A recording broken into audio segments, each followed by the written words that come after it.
All right, fellow Vikings, welcome back. You know the drill. This is ticks and chiggers and chickens.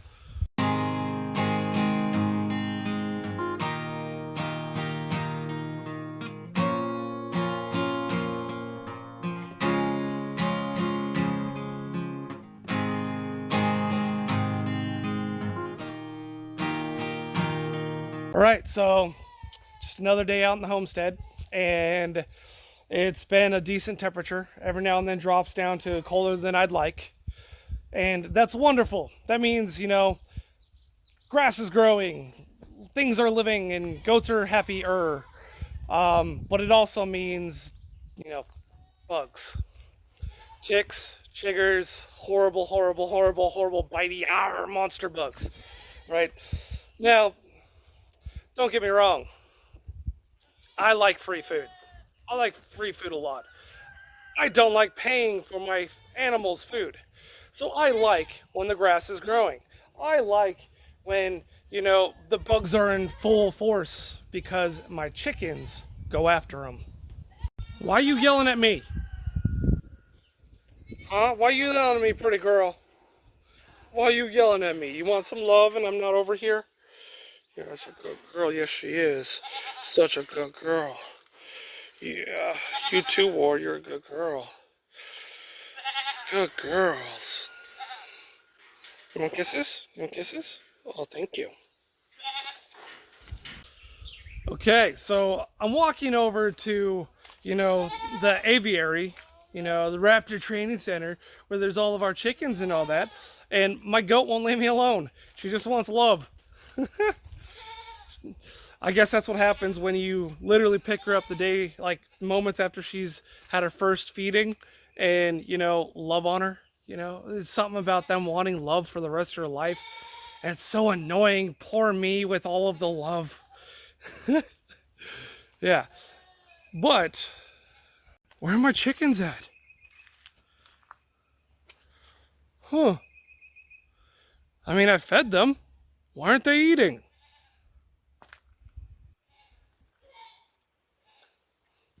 See if we can't find them. I'll see them on the hill. Maybe they're back over here.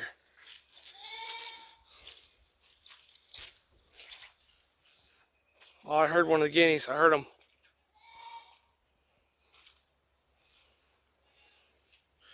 I think I know where they're at. Oh, I found them. I see them. You probably can't see them yet because, you know, it's a camera. But I see them. Yes, they're way back here in the woods. And yes, this is still my property. I'm not trespassing. This is still my property. Woo! Rose bushes climbing through.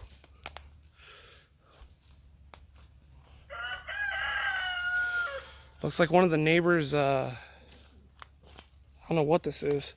Food box down here. Blew in from the neighbor's place. The wind normally comes from that direction, so I'm going to pick that up on the way back. Yeah, there they are, right over there.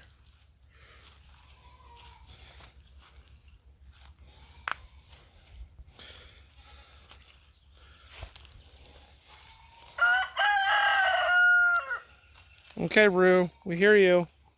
Thanks for letting me know where you're at. Through the hickories. Hi guys.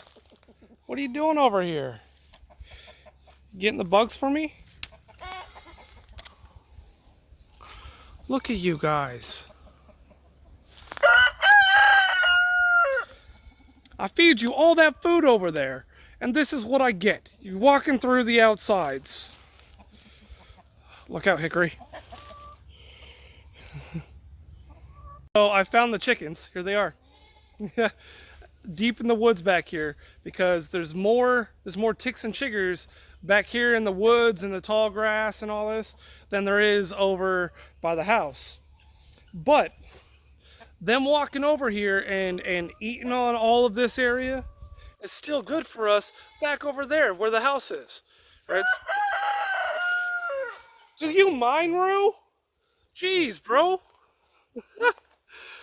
But yeah, them eating the bugs over here mean that the bugs ain't gonna walk over there. So I'm fine with them going all around my property. You know, the neighbors don't mind them walking up the hill a little bit onto the neighbor. This is still my property. All right, that's the tree that my dad started cutting down and just gave up. But yeah, so they're still on my property. But the neighbors don't mind because right around my property there's nothing but either hills and woods or a couple fields.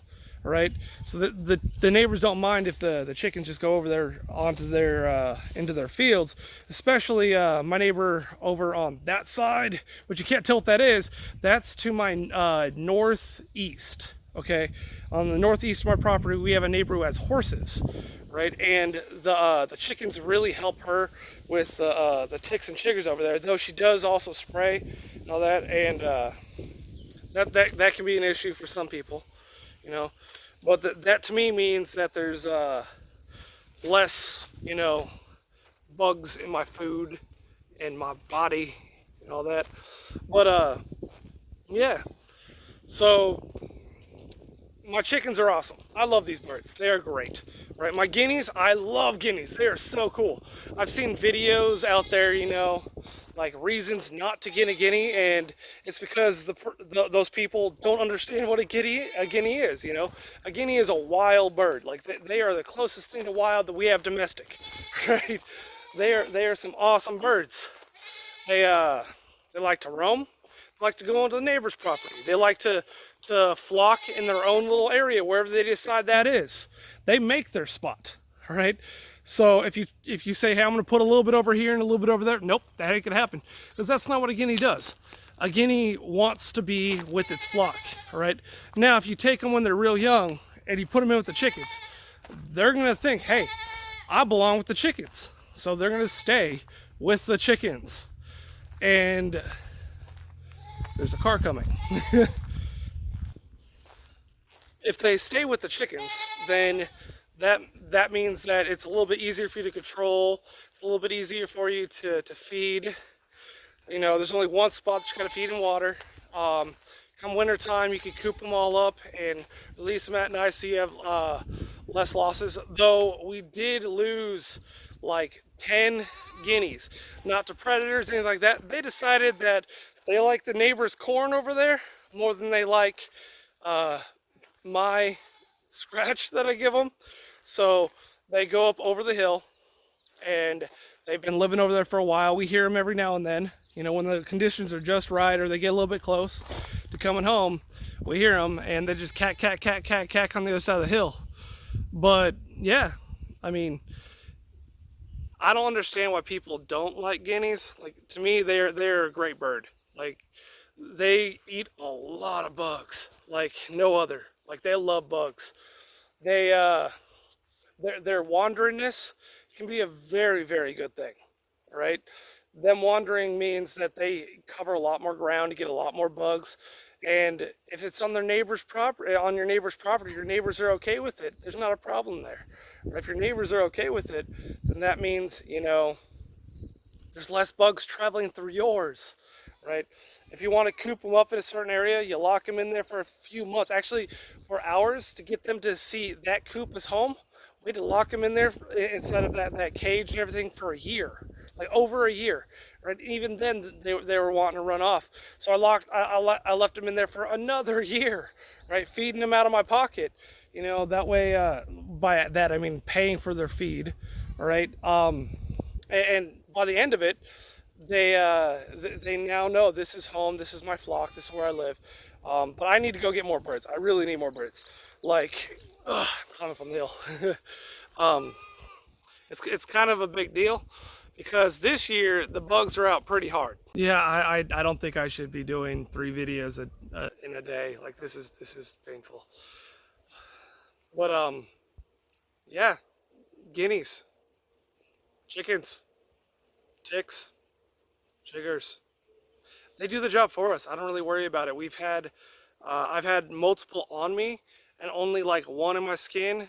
Dad's had like one in his, ooh, I got an itch. Dad's had one in his back. So this year, like they're a lot more this year than they were last year. I'm keeping the grass kind of low where the garden is, but with all the rain and everything, I can't let the goats out as often, so they're not knobbing on the hill as much. So the grass is a little bit high up there. So I think I need to invest in more chickens. I think that right there might be a big thing. But there's also another problem with that. Um, I don't own enough property for me to feed all of my animals. So I have to go out of my pocket and pay for it, and that hurts. Like that makes it really difficult to live sustainably when you have to go into your pocket to pay for the feed for your animals, right? Then you're just mitigating the costs of what you buy, and you have to do a cost benefit analysis on how much it would cost in the store versus paying for it, and then you pick and choose what you want and all of that. So if you're paying for all of your birds and all that, then it can get kind of costly, you know. um, this time of year I'm not paying for hardly any of their feed. Like you just saw all that feed that was dumped inside of their cage. That right there will last them a good quite a few days, like good 5 or 6 days, right? As long as it's not rained on too much. um, but they'll nom on that, and they'll every now and then, oh, I want some rye seeds, or oh, I want a piece of corn, or I want a sunflower seed. They'll come over and they'll pick through like what they want, and they'll go out and go get some more bugs. So this time of year I'm not really paying for them, and with them free ranging all across the property and onto the neighbors' fields and everything, there's plenty for them to eat. It's the winter time that it gets real rough, you know. Um, let's see, what else do we do for bug mitigation? Where the garden is and the hill right behind the house and everything, we put diatomaceous earth. We haven't done that so far this year because of all the rain and all that. There's a car coming. You know what? So I'm just gonna say deuces, you guys, and I'll see you next time. I'm done with the video. I want to go lay down. I'll see you guys later.